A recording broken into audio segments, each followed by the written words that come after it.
Good evening. We're Vona and Harold Ogren, and from Eugene, Oregon, and we'd like to share with you tonight. And while we were talking, we were saying, how can we, in 5 minutes, tell about some miracles that God has done in our lives? Where do we stop? So I'm sorry, we're going to be up here tonight for about an hour and a half. So we've chose to tell one little snippet of a story that is a part of our lives tonight, and it's kind of the song, "The God on the Mountain." He's still God in the valley. And thanks. Yeah, I'm not going to cry because then she'd start crying and it wouldn't be good. So we're going to, she's helping me out tonight, so. My husband and I have been blessed with a beautiful yard that we share during the summer for weddings, anniversaries, birthday, barbecues, and even a couple memorial services. In early 2014, I was talking to Mary Jean Knoll about having only 4 scheduled events that year when our count is usually 14 to 18. She asked if we should pray about it, as we had done that in the past when the count was low. I told her no, that I had a peace that we were to do something else that summer. Soon after my talk with Mary Jean, I didn't feel very good, and when I got home, I called the doctor. She saw me that day, and the next few days were filled with tests and doctor appointments. I was diagnosed with breast cancer, and surgery was scheduled soon after. Probably one of the biggest concerns that we were having was going through chemo afterwards, because it was an aggressive cancer. And I need to tell you that during that time, we saw the surgeon within 2 days, and the surgery was scheduled within 10 days. And I don't know if you have had any experience with scheduling surgeries and seeing doctors. That was a miracle in itself. Between the consultation time with the doctor that we'd seen 2 days later and the surgery, the tumor had doubled in size. So we know it was God's perfect timing.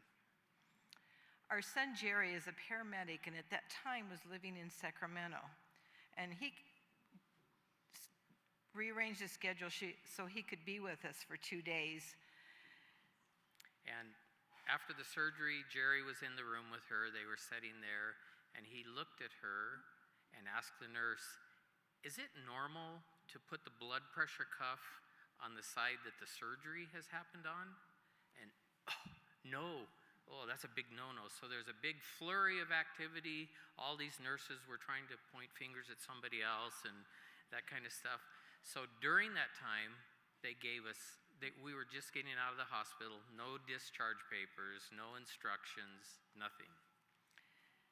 So Jerry rearranged his schedule so he could stay a few more days. I didn't move him around much, as I had calls into the doctor to see what post-surgery activity limits that I was allowed to have.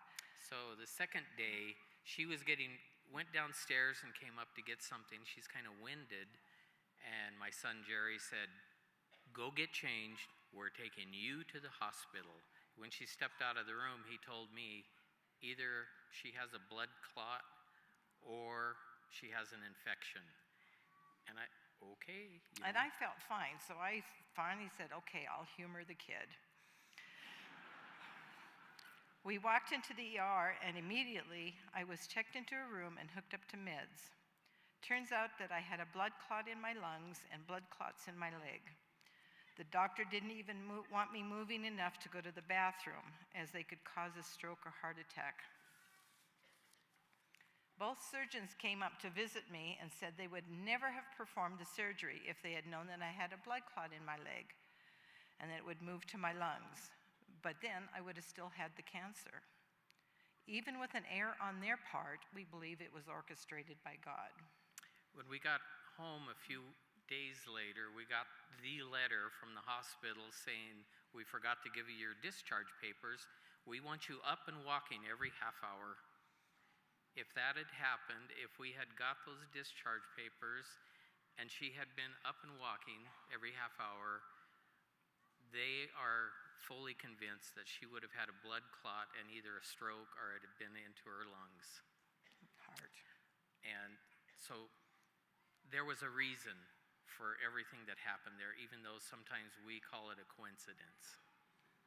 Our daughter Lacey had quit her job and was looking for work during this time. But since she was off work, she was able to take care of the meals and take me to the appointments. All the time sending out resumes and searching for a job. It was a Thursday when the doctor said they thought they had removed it all and I was not a candidate for radiation. And because of my blood condition, they did not want to introduce chemo as it could cause even more problems. It was a day of thankfulness, especially that I would not have to do the chemo. That afternoon, our daughter Lacey, who had sent out her resume, she was offered a job immediately, and she went to work the following Monday morning. And so we feel like that was a real miracle in the whole step.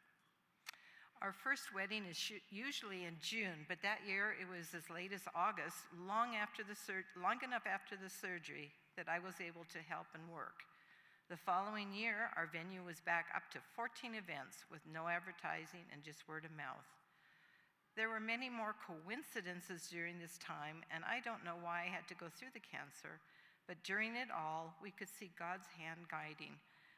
I'm also so thankful for all the prayers we had from family, friends, and church. When we are feeling like everything is happening is wrong, God shows up and we can see his hand through it all.